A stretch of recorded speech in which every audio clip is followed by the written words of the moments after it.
কেতিয়াবা যদি কিবা হ'ব বিচাৰে তেন্তে ইগল হ'ব, কিন্তু ভাটৌ নহ'ব। কাৰণ ভাটৌৱে শুৱলা আৰু বহুত কথা ক'ব পাৰে নিশ্চয়, কিন্তু বেছি ওপৰলৈ উৰিব নোৱাৰে। ইগলে কথা কম কয়, কিন্তু সকলোতকৈ বেছি ওপৰত উৰে আৰু সকলো চৰাইৰ ৰজা হয় ইগল। আজি মই এনেকুৱা 5টা কথা কম যিকেইটা প্ৰত্যেকজন মানুহে ইগলৰ পৰা শিকিব লাগে আৰু জীৱনৰ বহুত ডাঙৰ লাৰ্ণিং আছে এই কথাকেইটা। 1 নম্বৰ, ইগল ফ্লাই এলন। ইগলে সদায় অকলে উৰে আৰু বাকী সকলো চৰাইতকৈ ওপৰত উৰে। ইগলে সদায় অকলে উৰিব, কিন্তু কেতিয়াও সৰু চৰাইৰ লগত নুৰে।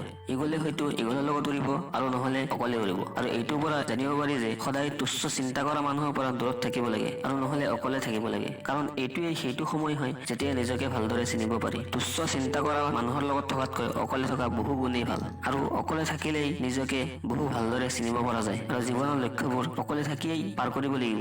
আপোনাক কোনোৱে সহায় কৰিব নাহে আপোনাৰ জীৱনৰ লক্ষ্যবোৰ পাবৰ কাৰণে। সেয়ে ইগলৰ নিচিনাকৈ অকলেই থাকিবলৈ শিকক আৰু আপোনাৰ নিজৰ লক্ষ্যবোৰ অকলেই পূৰা কৰিবলৈ চেষ্টা কৰক।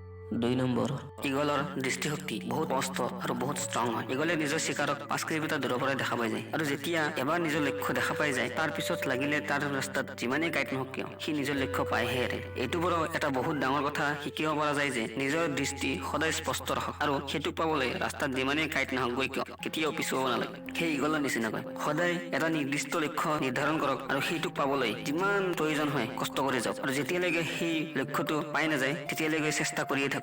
3 নম্বৰ, ইগলে কেতিয়াও মৰা জীৱ নাখায় আৰু আগতে মৰি পৰি থকা জীৱ জন্তুৰ পিনে ইগলে কেতিয়াও ঘূৰিও নাচায়। সি সদায় জিন্দা চিকাৰ কৰে আৰু ফ্ৰেছ বস্তু খায়। এইটোৰ পৰা আমি এটা কথা শিকিব পাৰো যে আমাৰ জীৱনত যিবোৰ চিন্তা যিবোৰ দুখ আগতে হৈ গৈছে সেইবোৰৰ পিনে আমি কেতিয়াও ধ্যান দিবই নালাগে, সেইবোৰৰ পিনে আমি ঘূৰি চাবও নালাগে। বৰঞ্চ আমাৰ আহি থকা ফ্ৰেছ জীৱনটোৰ পিনেহে আমি ধ্যান দিব লাগে আৰু সেই আহি থকা জীৱনটোত আমি কি কৰিব পাৰোঁ তাৰ চিন্তাত লাগি থাকিব লাগে। 4 নম্বৰ, যেতিয়া ধুমুহা বতাহ হয় তেতিয়া ইগল বহুত বেছি এক্সাইটেড হৈ পৰে। যেতিয়া বৰষুণ দিয়ে তেতিয়া সকলোবোৰ চৰাই লুকাই পৰে ভয়তে নিজৰ নিজৰ ঠাইত। কিন্তু ইগলে বহুত ভাল পায় আৰু যেতিয়া জোৰেৰে বতাহ বলে তেতিয়া ইগলে সেই বতাহৰ সৈতে আৰু বেগেৰে ওপৰলৈ উৰে আৰু ওপৰলৈ গৈ গৈ ইমান ওপৰত গুচি যায় যে মেঘতকৈ ওপৰত গুচি যায়। আৰু এইটোৰ পৰাও আমি বহুত ডাঙৰ এটা কথা শিকিব পাৰো যে যেতিয়া আমাৰ সন্মুখত সমস্যা আহে তেতিয়া আমি সেইটোক ভয় খাব নালাগে। বাকীবোৰ চৰাইৰ নিচিনা আমি সেই ইগলৰ নিচিনা সেই সমস্যাতেই সঠিক ৰাস্তাটো বিচাৰি উলিয়াব লাগে আৰু আগুৱাই যাব লাগে। বিখ্যাত লেখক নেপোলিয়ন হিলে কৈছে প্ৰত্যেকটো সমস্যাই নিজৰ সৈতে এটা ডাঙৰ সুযোগ লৈ আহে। সেয়ে আমিও ইগলৰ নিচিনা সেই সমস্যাটোতেই সুযোগ বিচাৰি উলিয়াব লাগে আৰু আগুৱাই যাব লাগে। আৰু যিদিনাখনৰ পৰা আমি সেই সমস্যাৰ ভিতৰতে সঠিক ৰাস্তাটো বিচাৰি উলিয়াব পাৰিম তেতিয়াৰ পৰা আমাৰ বাবে সেই সমস্যাবোৰ অতি সহজ হৈ পৰিব।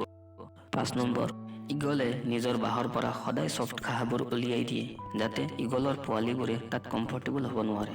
কাৰণ যদি পোৱালীবোৰে বাঁহবোৰতেই কমফৰ্টেবল পাই যায় তেন্তে সিহঁতে তাতেই থাকিব বিচাৰিব আৰু তাতেই থাকি ভাল পাব। সেয়ে ইগলে তেনেকুৱা কেতিয়াও হ'ব নিদিয়ে। ইগল এটা চৰাই হয় আৰু সিও এইটো কথা ভালদৰে জানে যে কমফৰ্ট জোনত কোনো ছাকচেছ হ'ব নোৱাৰে। কিন্তু আমি মানুহ হৈও বহুতেই এইটো কথা বুজিবই নোৱাৰো। আপুনি যিমান বেছি কমফৰ্ট জোনত থাকিব আপোনাৰ আহি থকা জীৱন সিমান বেছি আনকমফৰ্টেবল হৈ পৰিব। সেয়ে যিমান পাৰে সোনকালে কমফৰ্ট জোনৰ পৰা বাহিৰত ওলাই আহক।